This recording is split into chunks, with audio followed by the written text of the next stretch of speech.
I didn't believe in signs until the day I heard it, and by then, it was too late. Let me start with this. There are sounds you hear every day that mean nothing. A car horn honking, a clock ticking, rain tapping against your window. But what if I told you there's a sound, just one, that no one can describe, and once you've heard it, you don't have long to live? It started 3 months ago. I was sitting at my desk, headphones on, working late into the night like I always do.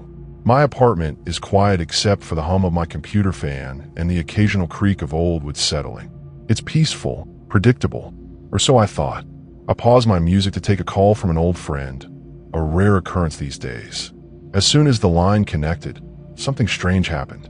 Beneath his voice, faint but unmistakable, was another sound. Not quite static, not quite a whisper. It felt alive, like it was reaching out to me. I froze, holding the phone closer, trying to make sense of it. When I asked him if he heard it too, he just laughed. "Heard what?" he said. "You're losing it." I shrugged it off, blaming fatigue or bad signal. But over the next few weeks, the sound followed me everywhere. It came through my speakers when I played music. It whispered in the background during podcasts. Once, while walking home, it echoed faintly from strangers' earbuds as they passed me on the street. Each time, it grew louder, clearer, more insistent, like it was getting closer. At first, I tried recording it. Hours of audio later, all I had were empty tracks. Whatever this thing was, it refused to be captured. Then I turned to Google, desperate for answers. That's where I found them. Forum posts scattered across obscure websites, written by people who claim to have experienced the same phenomenon. They called it the countdown. One user described it perfectly. "It's not a sound you recognize because it doesn't come from our world. It's a frequency meant to wake something inside you." Another wrote, "Once you hear it, you'll know. There's no escaping it." Their stories chilled me, not because they were terrifying, but because they ended abruptly. Threads cut short mid-sentence. Usernames deleted without explanation.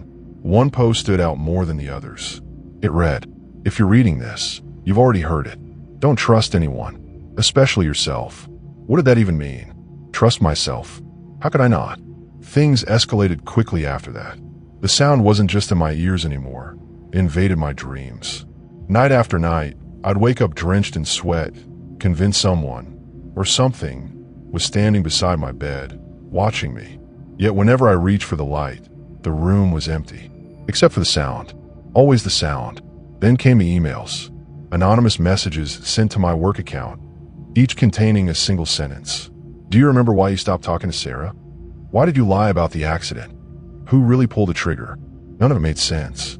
Sarah was my childhood best friend, but we hadn't spoken in years, not since she moved away. The accident? I assumed they meant the fender bender I got into last summer. Nothing serious. And the last question, well, that one hit me hardest. Because deep down, I knew exactly what it referred to. Or rather, who. 5 years ago, my brother died. Officially, it was ruled a suicide. Unofficially, I was the last person to see him alive. We argued that night. About money, about family, about everything. And when I stormed out, leaving him alone in the house, I never imagined it would be the last time. The guilt has haunted me ever since. But the gun? That part was new. I never mentioned it to anyone. Not even the police. The emails kept coming, each one digging deeper into memories I'd buried. Memories I wasn't sure were real anymore. By the time I received the final message, I was barely sleeping, barely eating. My reflection in the mirror looked wrong, as if someone else was staring back at me.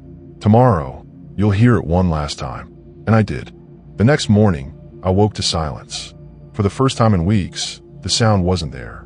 No whispering frequencies, no creeping echoes, just stillness. Relief washed over me, but it didn't last long. Something felt off, like the calm before a storm that never breaks. I went about my day as usual, trying to convince myself it was over. But then, around midnight, my phone buzzed on the nightstand. It was a text from an unknown number. Listen carefully. Before I could react, the sound returned louder than ever. This time, it wasn't coming from speakers or headphones. It was inside my head. A low, resonant hum that vibrated through my skull, making my teeth ache and my vision blur. And beneath it, faint but growing clearer, were voices. Dozens of them, overlapping like static on an old radio. They weren't speaking words, not exactly, but their tone carried meaning. Urgency, warning. I stumbled out of bed, clutching my ears, but it did nothing to block the noise. My apartment seemed smaller somehow, the walls closing in around me. Panic set in as I realized the voices weren't random. They were addressing me, calling me by name, asking questions I couldn't answer. Why did you leave him? Did you think he'd be okay without you? Do you know what happens when the countdown ends? That's when I saw it. On the wall opposite my bed, written in jagged black letters, was a message scrawled across the paint. There's only one way to stop it. My heart stopped. The handwriting was unmistakable. It belonged to my brother. But how? When? He'd been dead for 5 years. Unless he wasn't. I grabbed my laptop with trembling hands and opened the folder where I kept old photos and documents. Buried deep within was a video file I hadn't watched in years, a recording of the argument we had the night he died. My hand shook as I pressed play. The footage was grainy, shot from my phone, but the conversation was clear. We were yelling at each other, our faces flushed with anger. Then, just before I turned off the camera, something caught my eye in the background. A shadow moving behind him. Too tall, too thin to be human. Rewinding the clip, I froze the frame and zoomed in. What I saw made bile rise in my throat. Standing in the doorway, partially obscured by darkness, was a figure wearing a mask, an unervingly familiar spiral pattern carved into its surface. Its eyes glowed faintly, like embers smoldering in ash. But the worst part, it wasn't looking at him. It was looking at me, through the lens, through time. The realization hit me like a freight train. The emails, the dreams, the sound. It wasn't haunting me because of guilt. It was preparing me, warning me, because whatever that thing was, it wasn't done with me yet. I don't know how much time passed after that. Minutes? Hours? All I remember is hearing footsteps outside my door. Slow, deliberate. Each step echoed in perfect sync with the sound in my head. My breath hitched as the knob began to turn, inch by agonizing inch. But instead of the monster I expected, it was Sarah, my childhood best friend. She looked pale, exhausted, like she hadn't slept in days. In her hand, she held a small device, a microphone attached to a speaker. Her voice trembled as she spoke. "They told me you'd hear it soon," she said. "They said you'd need help." "Who?" I demanded, my voice cracking. "What the hell is going on?" She hesitated, tears streaming down her face. "It's not just you, Alex.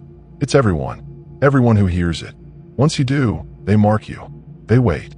And when the countdown ends..." Her words trailed off, but I already knew what she meant. Death wasn't the end. It was the beginning. Suddenly, the sound spiked, deafening in its intensity. I fell to my knees, clutching my head as images flooded my mind. Flashes of places I'd never been, people I didn't recognize, events I couldn't possibly have witnessed. And through it all, the same spiral pattern repeating endlessly, etched into every surface, every memory, every fragment of reality. When I finally looked up, Sarah was gone. The door stood wide open, revealing an empty hallway bathed in unnatural light. From somewhere far away, I heard laughter, my brother's voice, soft and strained, whispering one final sentence. "You'll understand soon enough." And then silence.